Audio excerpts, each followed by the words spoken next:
Our relationship, I think at that point, things were coming down on us pretty hard, and we started to take care of each other a lot more. Yeah. We did 70. In September of 1967, millions of people were watching. The censors had reviewed every frame. The director had signed off. The network executives were satisfied. And yet, something slipped through. Something that was never supposed to be seen.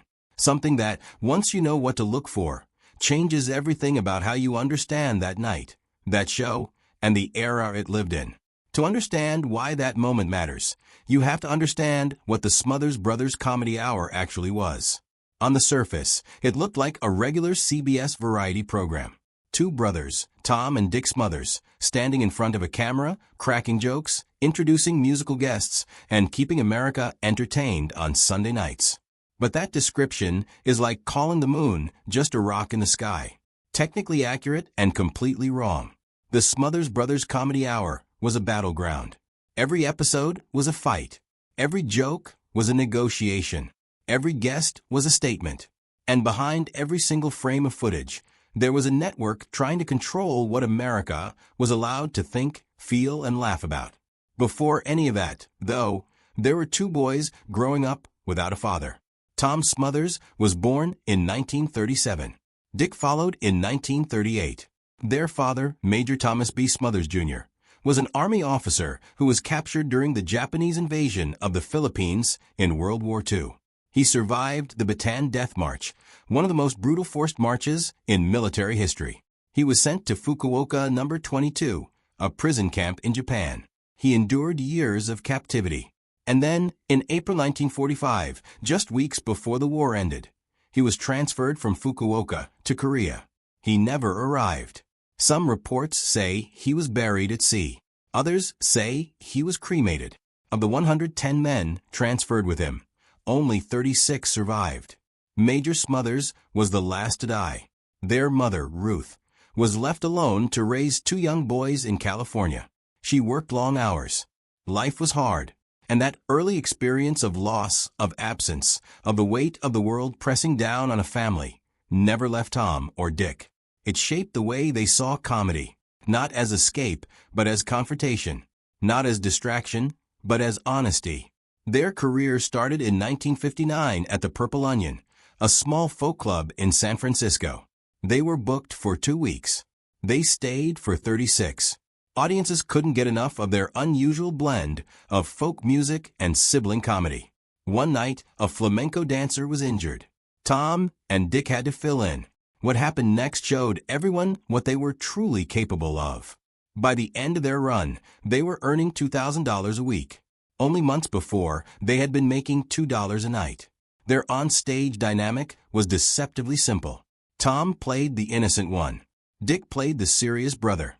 They argued and bickered and needled each other in front of the crowd.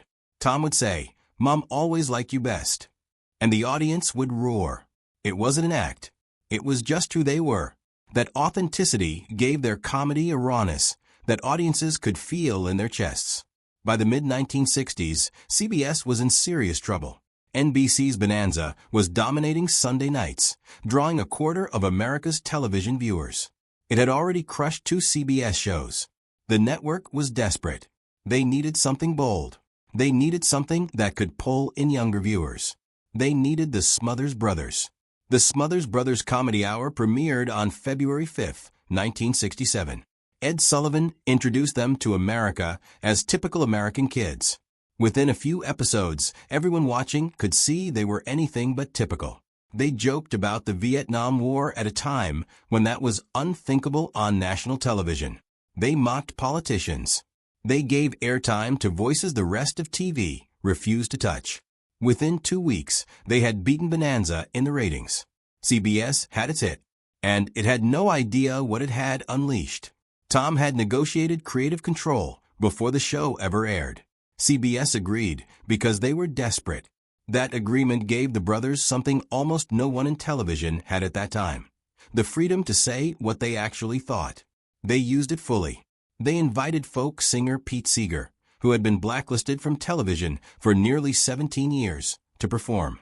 They brought on comedians and writers who were changing the culture.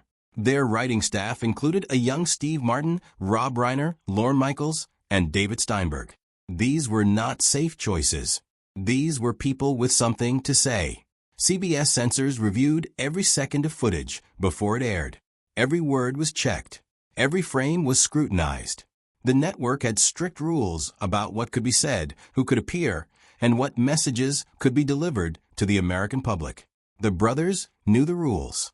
They also knew exactly how to work around them, through, and sometimes directly against them. One of the most beloved recurring segments was called Share a Little Tea with Goldie. Actress Lee French played Goldie O'Keefe, a spaced-out hippie character who dispensed gentle, floating life advice filled with double meanings. Tea was slang for marijuana. Goldie's last name was originally Goldie Keefe, a slang word for cannabis, until censors made them change it. Goldie talked about roaches, and no one in the audience thought she meant insects. The character was a wink, a private joke between the show and its younger audience. The censors kept watching. Goldie kept talking, and millions of viewers kept getting the message. Then came September 17, 1967. The Who were scheduled to perform My Generation on the Smothers Brothers Comedy Hour. Keith Moon, the band's drummer, had decided this performance would be different. Not just louder, not just wilder, but genuinely explosive. He had secretly loaded his bass drum with a significant quantity of explosives. How much? Far more than anyone had agreed to. More than anyone expected. More than even his own bandmates knew about. Moon wanted a finale that no one would ever forget. He got it. When the last section of the song hit, the explosives detonated. The blast was enormous. Smoke and debris tore across the stage. A piece of a cymbal struck Moon and knocked him backward. Pete Townshend's hair was blasted upright. The noise hit the crowd like a physical wall, shocking them into a moment of stunned silence before the screaming and cheering began. In the chaos and smoke, Townshend reached out and grabbed Tom Smothers' acoustic guitar. He smashed it on the stage. Smothers stood there, staring, too shocked to react. It was the perfect punctuation mark on an already insane moment. But the price was severe. The force of the blast caused hearing damage to Townshend that would follow him for the rest of his life. He would eventually lose nearly 90% of the hearing in one ear. The ringing never really stopped. Years later, Townshend still spoke openly about the constant discomfort and how it changed the way he played and experienced music forever. And here is where the blooper happened, where the thing that wasn't supposed to be seen was seen. CBS censors had reviewed every frame. Every word had been checked. The director had signed off. But in the confusion of the explosion, in the smoke and the noise and the chaos of the moment, the camera captured something in the background. Something that should not have been there. Something that, once you see it, tells you exactly how the backstage of this show really operated. How much was happening just out of frame. How much was being said and done and communicated in the spaces between the approved content. The censors missed it. The director didn't catch it. Even the brothers didn't know until later. That single unedited moment became a kind of symbol. Not just for what happened on stage that night, but for everything the show represented. The Smothers Brothers Comedy Hour was always operating on two levels at once. What was on screen, approved and sanitized and reviewed by CBS. And what was just behind it, real and raw and impossible to fully contain. The show continued its extraordinary run, collecting moments that changed television history. On October 6, 1968, the brothers aired the Beatles' promotional film for Hey Jude, the first time American audiences had ever seen this kind of music film on television. The Beatles had shot it at Twickenham Studios, with Paul McCartney designing the set himself, a full orchestra in white tuxedos, and 300 extras joining the choir for the ending. The following week, the show aired Revolution. 2 Beatles films, back-to-back. No other show in America could do this. The Smothers Brothers had access nobody else had. Pete Seeger's return to television after 17 years of blacklisting was another defining moment. His song Waist Deep in the Big Muddy was a direct and unmistakable critique of President Johnson's Vietnam policy. CBS cut the song before it aired in September 1967. Tom Smothers made sure the press found out.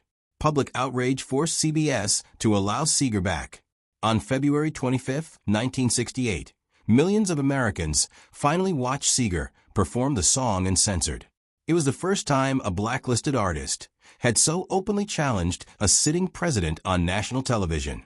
Joan Baez appeared and tried to dedicate a song to her husband David Harris, who was going to prison for refusing the Vietnam draft.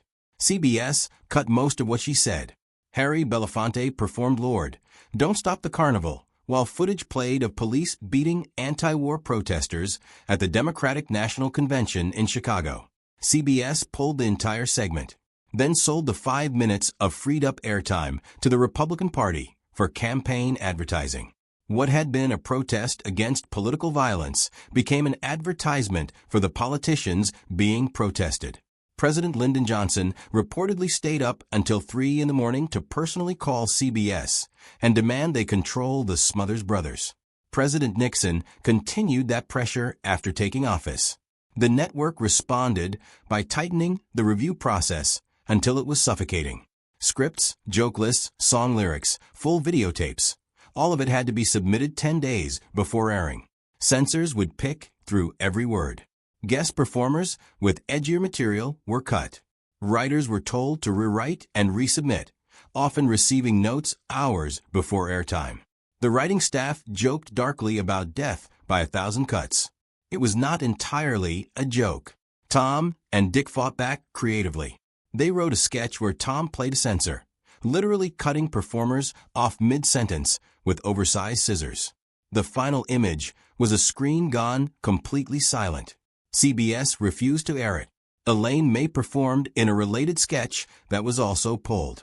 Her final line cut at something real. If we're not allowed to say anything important, we're just fooling you with empty jokes. Behind the scenes, the brothers developed a strategy. They submitted safe versions of tapes for review, then made last-minute changes before broadcast. CBS accused them of contract violations.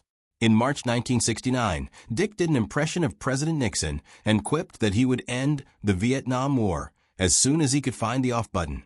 Short, sharp, and true. It enraged the network and terrified sponsors. Ford and Procter & Gamble pulled their advertising. CBS was losing millions. On April 4, 1969, the network canceled the show. They cited a failure to submit tapes on time. Everyone knew the real reason. The show was still one of the 10 most-watched programs in the country when CBS pulled the plug. An episode already taped, featuring comedian David Steinberg with another anti-war message, was never broadcast in America. It aired in Canada